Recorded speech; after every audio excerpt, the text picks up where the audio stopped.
organic, unpredictable, unknown, lovely, beautiful, a sense of fulfillment. This is part of the pleasures of life and not the chores of life.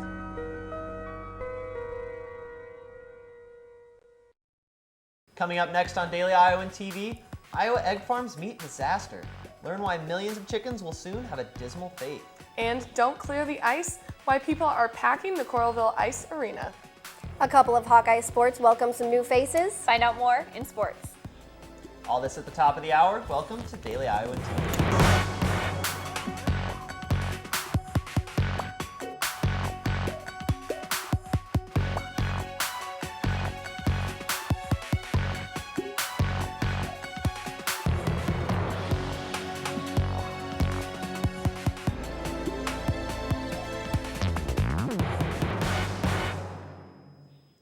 Thanks for joining us tonight. I'm Blake Jorgensen. And I'm Hannah Thompson.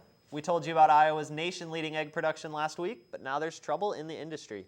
A farm in Osceola County, southwest of Des Moines, has had up to 5.3 million hens contract the bird flu virus. Iowa is home to almost 60 million hens, and this particular farm has nearly 10% of Iowa's egg-laying hens. Egg industry marketing experts say this shouldn't cause an egg price spike or shortage. All 5 million of the chickens with the virus will be euthanized. To combat viruses like the flu, one organization is looking to spread awareness about immunization this week by hosting a series of events around Iowa City.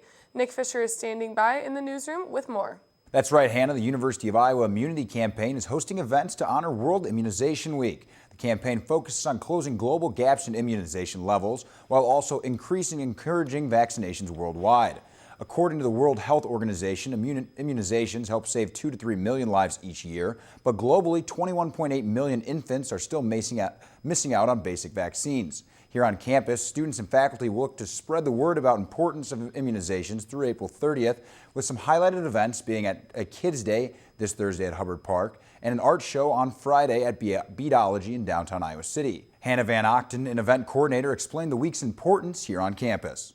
Oh, I just think it's really important because there's such a large pre-health presence, especially among the undergrads, and I just think it's important for people to be educated on topics like this. All event proceeds will be donated to A Shot at Life, a United Nations foundation. You may have seen a bunch of white flags on the west side lawn of the Old Capitol Museum today. There were 1,100 to be exact, with each representing one of the college students who took his or her life each year in the United States. The university's chapter of To Write Love on Her Arms placed the flags and handed out informational flyers. The organization helps people struggling with depression, addiction, suicide, and other mental disorders. The Iowa Department of Psychology might not exist much longer, at least under that name. The Iowa Board of Regents will discuss a proposed name change Thursday from the Iowa Department of Psychology to the Iowa Department of Psychological and Brain Sciences. Head of the Psychology Department, Jody Plummer, says the new name better reflects the program's work and emphasizes psychology as a science. Tax season is over, and as tradition, Iowa Governor Terry Branstad released his tax returns to the public. In 2014, the governor earned roughly $190,000 and paid $20,000 in federal taxes. His income reflects his salary as current governor and a state pension he receives from his previous years in office. Like Branstad, Iowans are steadily seeking income and employment. In March, the state's unemployment rate dropped to 4%. This is the third straight month the rates decreased. This means 1.65 million Iowans are employed in the state. In March of last year, the unemployment rate stood at 4.4%. Now Iowa remains below the national unemployment average, which is 5.5%. And education and health service sectors saw the biggest increase in statewide jobs. One day after the national holiday for marijuana users, anti-marijuana advocate Michelle Leonard is stepping down as the administrator for the Drug Enforcement Administration. Leonard was the first woman to head the DEA and was recently criticized for handing down light punishments to DEA agents who engaged in Colombian sex parties with prostitutes paid for by drug cartels. She was nominated to serve as administrator by President Obama in 2010. One Iowa City man faces a year in jail after slapping a mentally disabled man. 62-year-old caretaker Christopher Tang was tasked with supervising dependent adults living at home on Iowa City's Sunset Street. But on April 8th, police say that Tang pushed a man after he tried entering the home's kitchen to eat. Witnesses say Tang proceeded to scold and then slapped the man. Tang denies hitting the victim and faces a serious misdemeanor.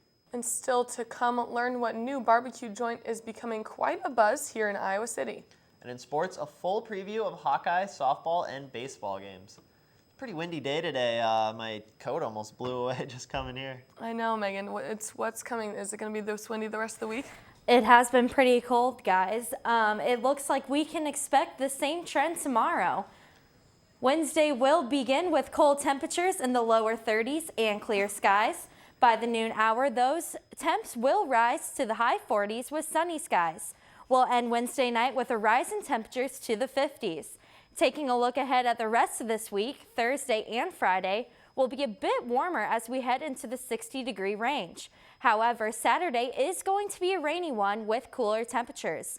Those rain clouds should be gone by Sunday, though, and we can expect our temperatures to be a little bit warmer for next week. That's all I have tonight in the weather studio. Back to you at the desk. Thanks, Megan. Iowa City's barbecue joint, The Pit, closed down earlier this year, but barbecue is back on Iowa City's north side, and it's looking to serve the community more than a rack of ribs. I went to check out the grand opening this Friday, so have a look. Pop's Old and New Barbecue moved into the building vacated by The Pit and opened its doors last Wednesday. Michael Ritchie invested money into Pop's and said it's been a good experience with his son, Pop's owner John Ritchie. Growing up, I worked on a railroad and was gone a lot, but this is something we've got to do together that we both enjoyed doing, so it's been a great time spending time with my son. But in addition to forming a stronger bond with each other, the Ritchies and Pop's Barbecue want to form a stronger bond with the community. We're going to offer money, to the Wesley House Foundation and stuff on there is our goal, and to Newman Center and some of the other organizations and stuff. As we make money, we want to give back to the community. General Manager and Chef Doug Knepp says he wants to combine old barbecue favorites with new twists, but in general wants to fill the neighborhood's barbecue void. Keep putting out good barbecue for Iowa City. It's been gone. It's only been gone for 2 months, but it's too long around here. I'd love to tell you more, but looks like it's time to eat, so you might have to check it out for yourself. And the food was really good. Doug said they'll eventually have delivery and dessert and kind of change up the new barbecue menu to keep it fresh. Excellent. I'm pretty sure I'll probably have to check it out since I live right across the street. Yeah.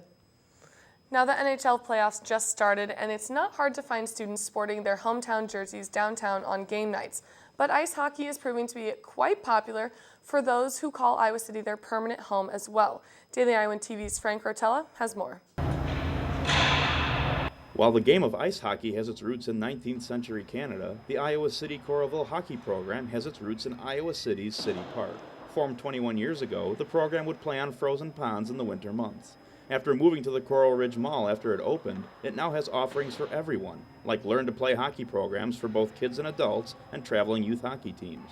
The program's coaching director says every level of hockey offered is growing. We're around 85 to 90 kids, which in Iowa is a pretty solid number. In fact, it has become so popular it will soon boast a first for Iowa City. This upcoming season will be the first time that we've had an all-girls team actually in town, which is really, really exciting. Blanco thinks the continual growth of the program illustrates the rising popularity of ice hockey in both the country and the state of Iowa. With the Olympics being in Vancouver, I think that started at getting Canada and U.S. playing in the gold medal game, and then with the Blackhawks locally just being one of the best teams in the league consistently for the last 5 or so years has really brought hockey on the upswing. The traveling team's seasons have ended, but Iowa City Coralville hockey's summer programs are just starting up. Reporting from the Coral Ridge Ice Arena, Frank Rotella, Daily Iowan TV. Looks pretty fun for those kids. I always kind of wanted to try hockey growing Yeah, up. I love hockey. I'm glad that it's becoming more popular here in Iowa. And today we learned the fresh-faced athletes that will soon become Iowa Hawkeyes. Let's toss things over to our sports studio with more on the exciting news. That's right, many Hawkeye sports are looking to add to their talent for the upcoming seasons. I'm Taylor Bartz. And I'm Laura Belanda. A couple of Hawkeye squads are gaining some dynamic transfers for the start of the upcoming 2015-2016 seasons. Iowa men's basketball coach Fran McCaffrey announced on Monday that Dale Jones, a transfer from Tyler Junior College in Tyler, Texas, will be joining the Hawkeyes as a junior next season. That's right, the 6'8" Waterloo, Iowa native tallied 275 career points while racking up 49% in field goal attempts and 68% from the foul line. Jones was an NJCAA Honorable Mention All-American and earned first team All-Regional in 2015. Head volleyball coach Shymansky also announced the addition of a transfer to his squad. Defensive specialist Anika Olson will join the Hawkeyes following 1 season with Georgia Tech. Coach Shymansky said, quote, "Anika is a fantastic athlete and competitor. She's a rock-solid back row player with a tremendous amount of talent in her passing platform and has great range and instinct. She is a fantastic person and straight-A student," end quote. The Johns Creek, Georgia native tallied 270 digs in 2014 while serving up 11 aces and 28 assists. Marla Looper's softball squad has an exciting yet challenging upcoming schedule as they prepare to take on 2 ranked opponents. The Hawkeyes will first travel to Columbia, Missouri on Wednesday to take on the 20th ranked Tigers and then head to Minnesota for a 3-game set against the 13th ranked Gophers. The Hawks are coming off of a 2-1 series victory against Purdue, claiming their second consecutive Big Ten series win. Hawkeye senior Megan Blank is on track to break Iowa's single-season batting average record for the second time in her career during this stretch of games. As she's currently riding an 11-game hitting streak, Blank started in all 203 games at shortstop and currently holds a .445 batting average, ranking second in the Big Ten in hits. Wednesday's contest is set for 5 p.m., while the series against the Gophers will begin on Friday at 6 p.m., wrapping up on Sunday. Over the weekend, the Iowa baseball team cruised to their 4th straight Big Ten series win against the Northwestern Wildcats, taking the series 2-1. Daily Iowan TV sports reporter Taylor Mathis takes a look at how the 26-11 Hawkeyes match up against tomorrow's opponents, the Northern Illinois Huskies. The 17th-ranked Iowa baseball team is currently suiting up for their midweek game against Northern Illinois. The Huskies hold a record of 15-24 and have lost 12 of their last 14 games. Despite this slump, the Hawkeyes know they can't count the Huskies out just yet. You know, we know the conference games are important, weekend games are important, and, you know, it seems like when we come to the field for those, we're always ready and we're, you know, bouncing around and stuff like that. But, you know, it needs to be the same way when we come out on a Wednesday against a different team. So Wednesday's pitching duel will be a battle of the freshmen, as Northern Illinois is starting Kevin Jones, who is carrying a 9.15 ERA, while the Hawkeyes are handing Nick Gallagher his 3rd start of the season, as he holds a 1.69 ERA, allowing 2 runs on 6 hits over 10 2/3 innings. Our starting pitching has been outstanding in league play and really the whole season on the weekends, and then the bullpen's been solid. We've played great defense, and we've been finding ways to score enough runs to win. The Hawkeyes during midweek games are hitting .275 and averaging 5.6 runs per game. With their midweek record sitting at 3-4, Iowa hopes to pick up a win tomorrow at Dwayne Banks Field to make it an even 4-4. This is Taylor Mathis for Daily Iowan TV Sports. Like Taylor said, that game is set to begin Wednesday at 6:05 here at Dwayne Banks Field. One Iowa football player will be taking his talents to the Shark Tank. He won't necessarily be swimming with sharks, but defensive back Anthony Gare is set to pitch his business idea to the panel of judges for ABC TV's hit show, Shark Tank. The show Shark Tank features a panel of business executives and investors called Sharks who listen to entrepreneurs pitch a potential business idea. Gare has been working hard on and off the field to prove he has something special to invest in. Gare's business pitch is called Track Slides, which would create and sell cleat covers for track shoes.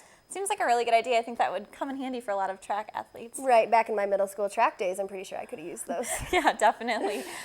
Be sure to tune in tomorrow as we will bring you updates on Iowa football as offensive coordinator Greg Davis and defensive coordinator Phil Parker speak to the media at the weekly spring press conference. We also take a look at one dynamic Hawkeye baseball center fielder who made SportsCenter's top 10 plays of the weekend. Blake and Hannah, back to you at the desk. Thanks, guys. Earth Day is starting tomorrow in spectacular fashion. The Lyrids meteor shower is expected to be in peak visibility tomorrow and Thursday. That's right. This meteor shower is visible annually in April and requires no equipment to view, just open sky away from the artificial light. The best time to see it is right before the dawn, so make sure you set your alarm clocks early. Are you going to see it, Blake? I don't know. I kind of value my sleep a little bit. But it's once a year. Come on, you should do it. We should do it. That's all we have on tonight's edition of Daily Iowan TV. Be sure to tune in tomorrow at the same time. And get local breaking news anytime on dailyiowan.com. Thanks for joining us and have a great night.